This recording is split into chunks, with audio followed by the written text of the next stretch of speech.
Look, some news is big enough that you have to take time away from your break and go back to reporting. After weeks, actually after months of drama, Ardon Jashari to Milan is somehow happening. And that's pretty much what we're gonna have a quick chat about today. If I was to turn around the camera and show you the view behind me, you would see how much of a travesty it is that I'm not in the water, that I'm sitting over here.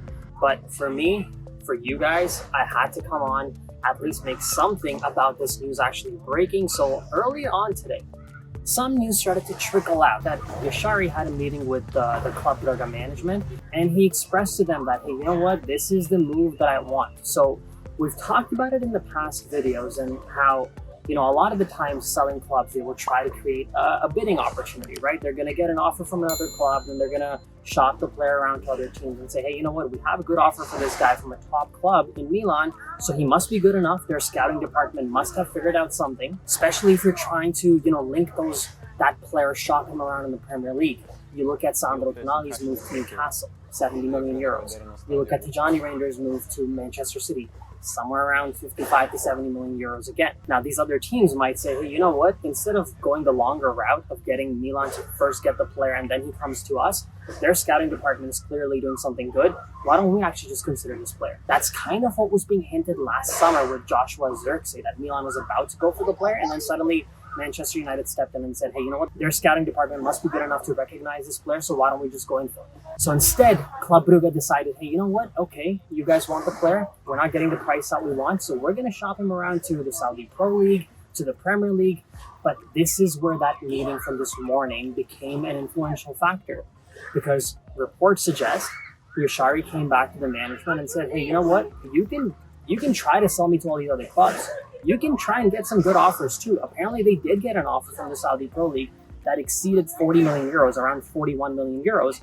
And then it was being said that that's the new evaluation of Jashari. But he, in that meeting, reportedly told them that I'm not going there. You can try to push me there. You can try to raise the bid, raise my evaluation by shopping me around in rich leagues. But I'm not going to join any of those teams. And I think that's when possibly Brugge's management realized that, hey, you know what? Milan's not going to step it up any further. We're not really getting concrete offers that this player actually wants to consider. So either we keep him for a season or we potentially get our club record fee for a player. And I think that's what their management realized, that, hey, you know what? This guy's not going anywhere else. We've been trying to push him to other clubs that might give us a little bit more money. But if this is the club that he's set on, then some type of a negotiation, some type of a drop in price has to come from our side, because if reports are to be believed, from the very offset, they were set on that 40 million euro evaluation. And if they were set on that evaluation, Milan went from some silly numbers like, somewhere in the 20 million euro mark, and then slowly climbed up. And now they've hit a mark at about 33.5 million euros fixed, with a potential of 2 or 2.5 million euros in a bonus that is easily attainable, which would be one Champions League appearance in 5 seasons. For Brugge, let's not get caught up in Milan making the Champions League or not. For Brugge, they're going to be getting that 33.5 million plus 2 or 2.5 million. So 35.5 to 36 million euros they're getting for sure. And then there's a further 2 million euros of a harder to attain bonus, which brings the evaluation to about 38 million euros. So if your price for the player was 40 million from the offset, and the other club has climbed all the way to 38, and the player is hell-bent on going there, it's very difficult for you to deny that and decline that, especially when it becomes your club's record transfer fee. So that's pretty much what happened. This entire saga had a lot of drama.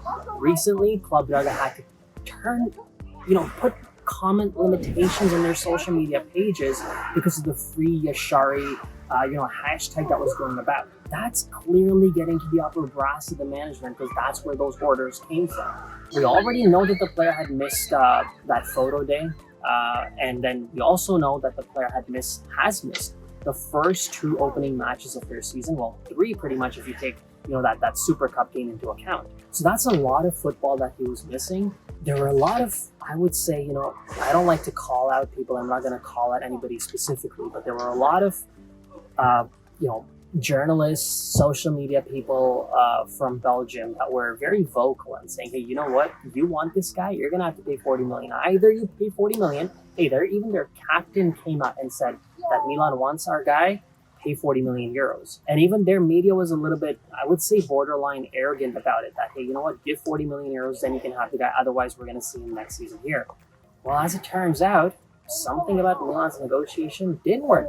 Now, it was being said that, once CEO Giorgio Furlani comes back from the Asia tour, things could expedite or things could, get shut down. There were some, I would say, incorrect reports that were also coming out, possibly incorrect reports that were coming out and saying this morning only that there is a fraction of Milan management that wants the player and a fraction that doesn't, and there's some type of a disagreement between Furlani and some of the other guys.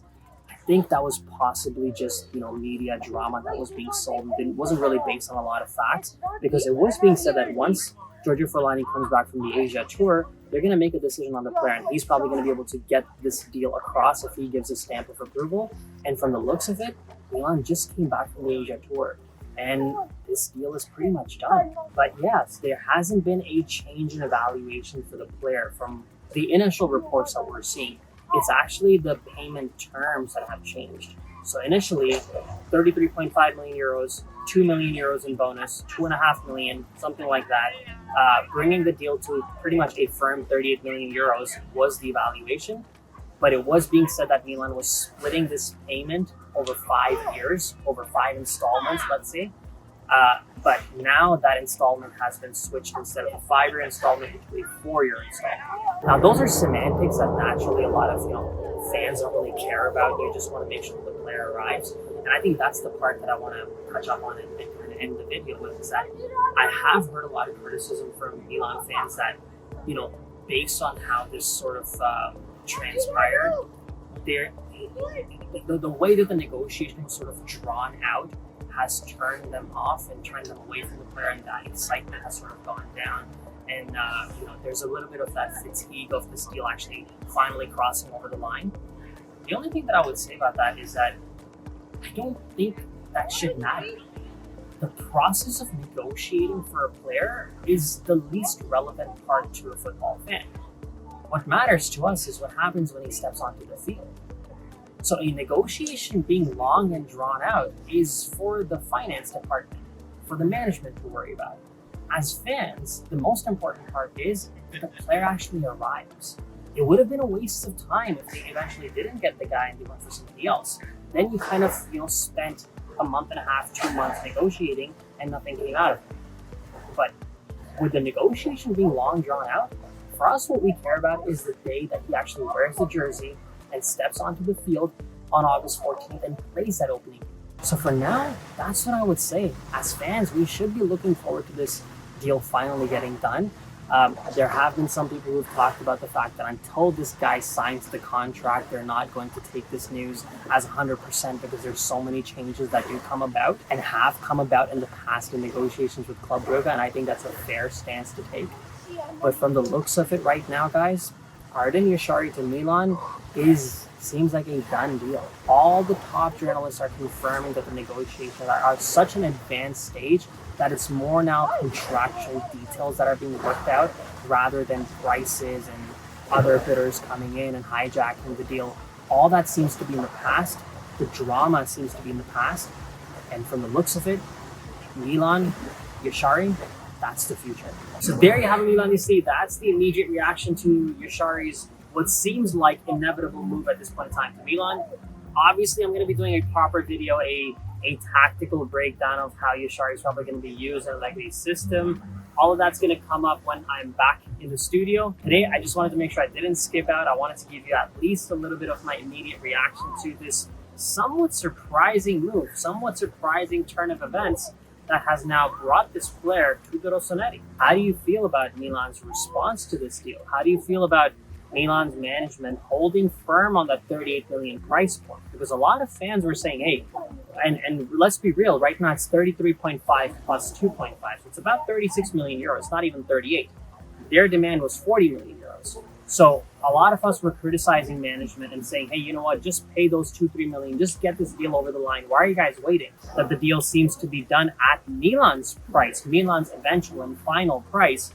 Do you think it was the right decision for the management to stay firm? And do you think it also sets the right precedent for the future where other clubs will see that, hey, you know what, once Milan hits their final price mark, they're not going to be going further than that. And knowing how difficult Club Brugge in the past has been in their negotiations, the last time we tried to get Charles Ketelaar, their demand was 35 million. The offer eventually that was agreed was pretty much hitting that 35 million euro mark.